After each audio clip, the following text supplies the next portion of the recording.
Il y a 24 heures, Opus 5 est sorti. A priori, on a la puissance de Fable 5 pour la moitié du prix. Mais on va voir que dans les faits, c'est pas aussi simple que ça. Déjà, commençons par regarder les chiffres. Sur Opus 5, on voit qu'on est largement devant, même par rapport à Fable 5.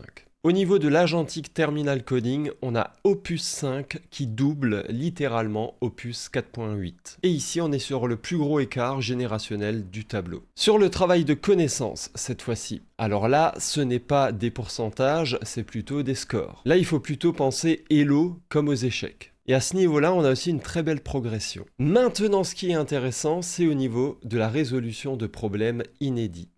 L'Arc AGI 3. Gardez cette ligne en tête parce qu'on va revenir en détail là-dessus. Au niveau de la recherche agentique, on est 0,4% au-dessus de GPT 5.6 seul.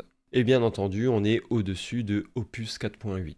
Au niveau du Humanity Last Exam, là on est sur un raisonnement pluridisciplinaire. Donc sans outils, on a Fable 5 qui gagne, et avec outils, on a Opus 5 qui gagne. Au niveau de l'usage d'ordinateur avec OS World 2.0, on a encore une fois Opus 5 qui est largement devant. Par contre, au niveau du très connu DeepSuite, on a carrément Anthropic qui affiche qu'ils perdent par rapport à GPT 5.6 seul. Au niveau du Frontier Code V1.1 Main, ça c'est tout ce qui est codage agentique. C'est la ligne dont tout le monde parle, on y revient dans un instant. Au niveau de l'Automation Bench, bon là on a une très nette progression. Au niveau du travail d'agent juridique, on a des scores bas, mais ici Fable 5 gagne. Au niveau du Health Bench professionnel, on a Mythos 5 ici qui gagne. Et au niveau de la biologie, on a Opus 5 qui est à 49.4 en hard et 90.1 sur les énigmes résolues par des humains. Alors qu'est-ce qu'on retient de ce tableau? Sur les 13 lignes, on a GPT 5.6 seul qui est devant juste une fois. Et il faut reconnaître quand même l'honnêteté d'Anthropic sur le DeepSuite. On va voir désormais la performance et les coûts.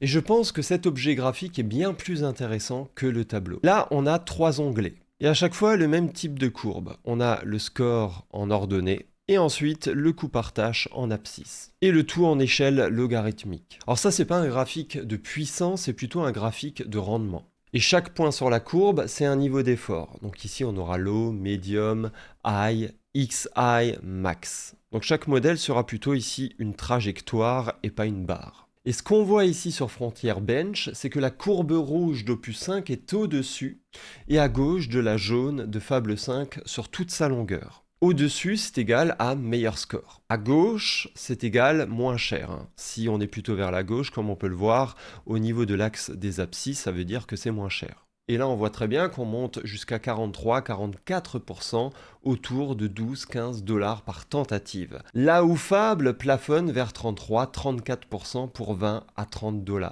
Sur Opus 4.8, ici, on est bien plus bas, c'est la courbe bleue. Et celle-ci ne dépasse jamais les 20%. Sur ensuite Cursor Bench, le benchmark interne de Cursor, donc du code en conditions d'éditeur réel, l'histoire ici change. On a Opus qui monte vers 70% et Fable 5 finit à peu près au même niveau, mais Fable 5 a besoin d'aller jusqu'à 20 $ par tâche pour y arriver. Quand Opus est plutôt au niveau des 7-8 $.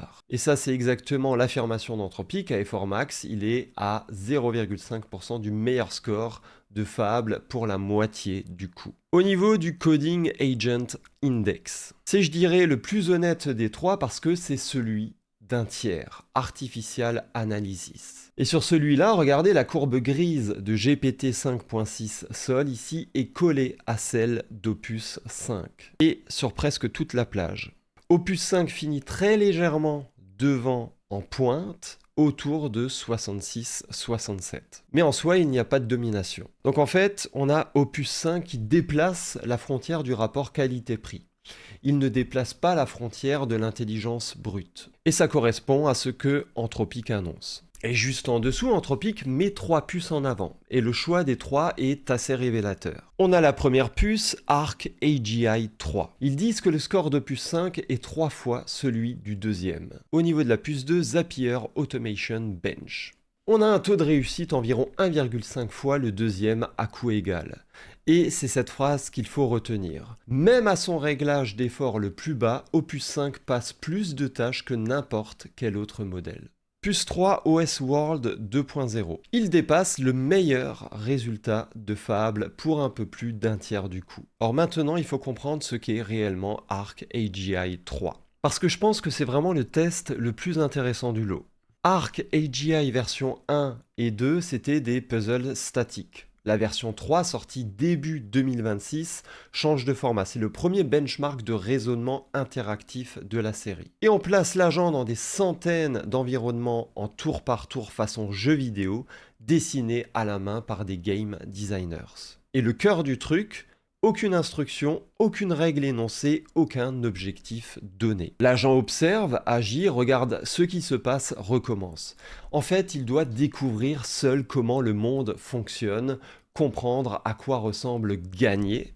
Ça veut dire quoi gagner? Et aussi reporter ce qu'il apprend sur des niveaux de plus en plus durs. Il y a 4 capacités ici testées: exploration, modélisation du monde, définition d'objectifs et planification. Et un détail de conception ici que je trouve brillant, les environnements évitent volontairement tout langage, chiffres, lettres, symboles culturels ou objets réels reconnaissables. Parce que si un niveau qui a été construit ici exigeait de savoir qu'une clé ouvre une serrure, il testerait les données d'entraînement, pas le raisonnement. Et maintenant pour la remise en contexte, au lancement en mars 2026, les humains marquent 100%. Les meilleurs modèles de la frontière 0,51%. On est vraiment très loin.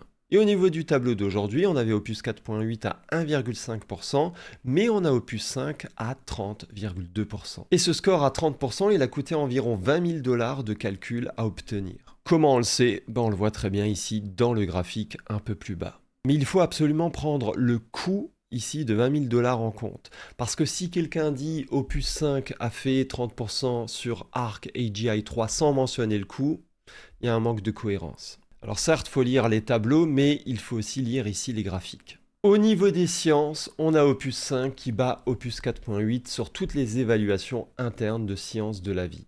Biologie structurale, aussi chimie organique, bioinformatique. Et les gains les plus nets sont de 10,2 points en chimie organique. On a aussi 7,7 points sur les protéines, comme prédire l'effet d'une variation de séquence sur la fonction.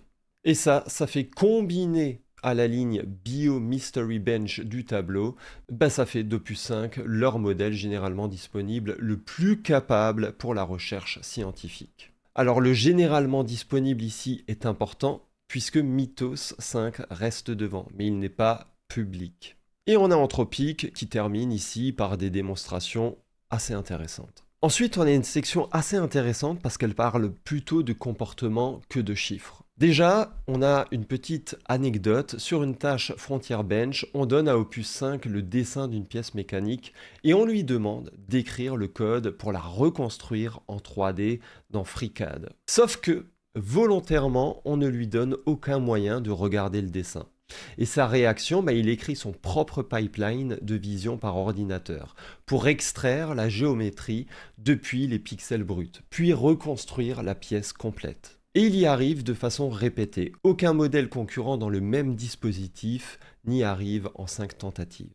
2. Sur un vrai bug d'un gestionnaire de paquets open source populaire, Opus 5 trouve la cause racine et corrige un cas limite que le correctif de la communauté avait raté. Un modèle concurrent n'a corrigé que le symptôme de surface, puis a déclaré le bug résolu. 3. Un ingénieur d'une société de trading utilise Opus 5 pour construire un flux de données de marché pour une nouvelle place, en une seule session.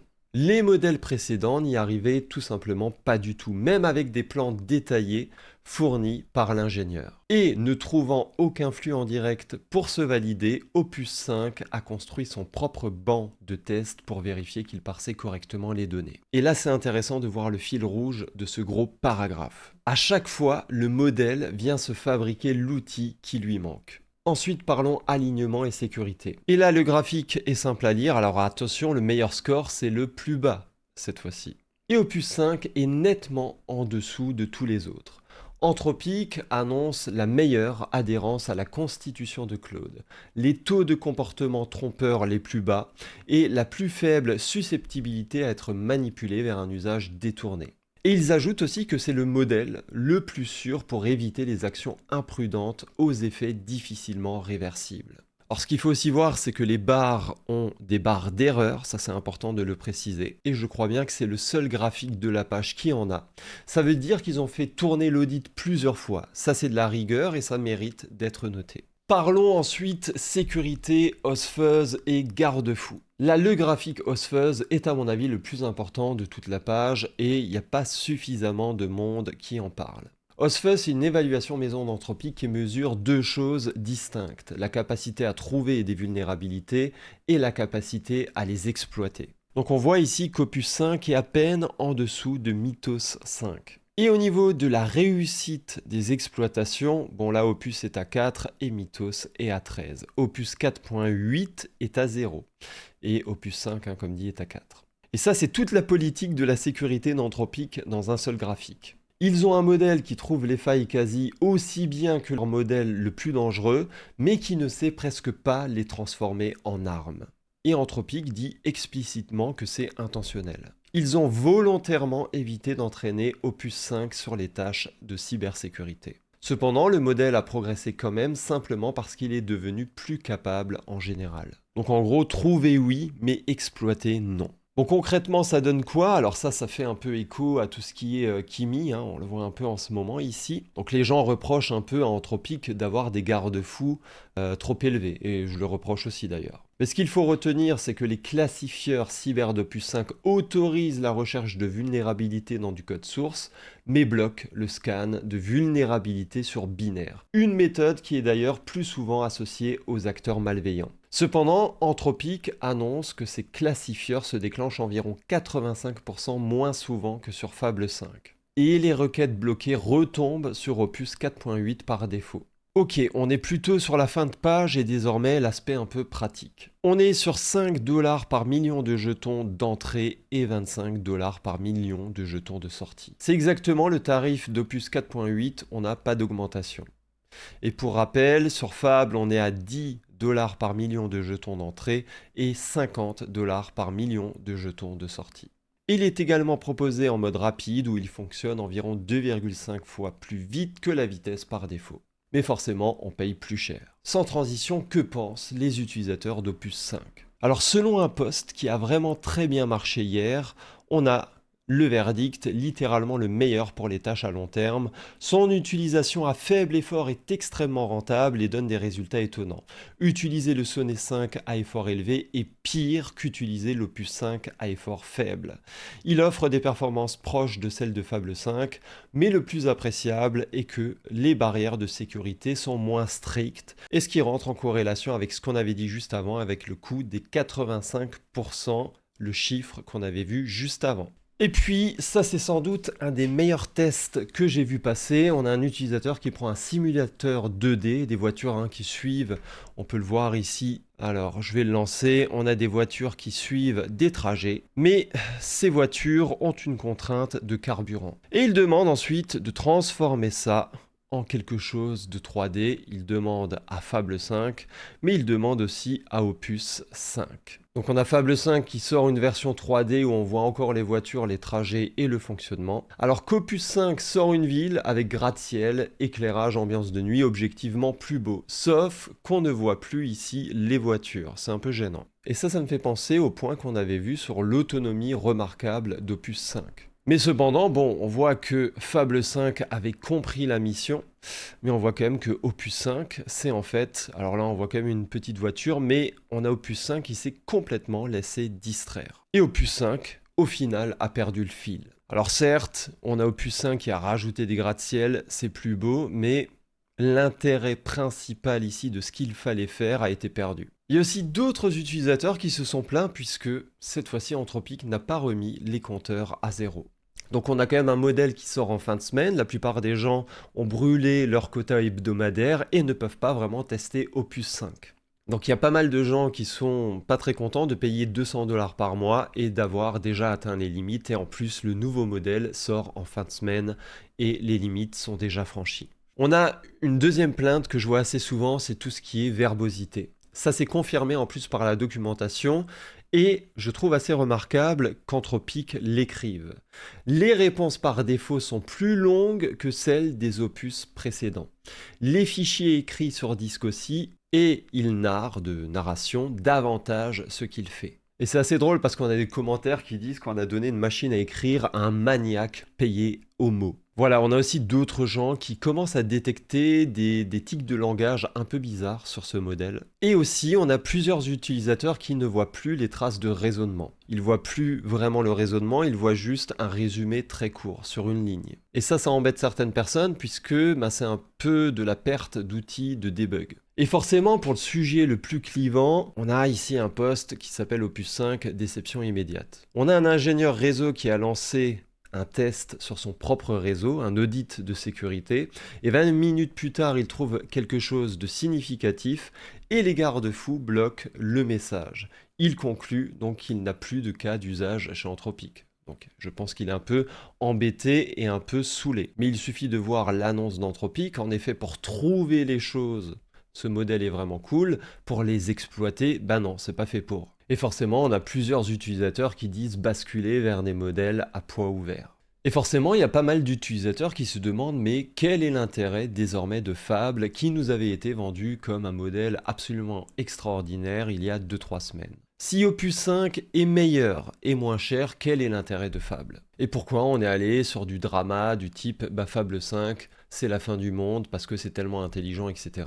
J'ai peut-être la réponse, tout ça était grandement du marketing. Il y a aussi beaucoup de gens qui se plaignaient de la verbosité d'Opus 4.8, et si en plus Opus 5 est encore plus verbeux, ça va être encore pire. Donc voilà, le mieux maintenant c'est de tester et que chacun se fasse son avis, et on se retrouve très bientôt dans la prochaine vidéo. En tout cas, si vous avez aimé, n'hésitez pas à liker, commenter, partager, hyper même la vidéo, et on se retrouve très bientôt. Ciao ciao.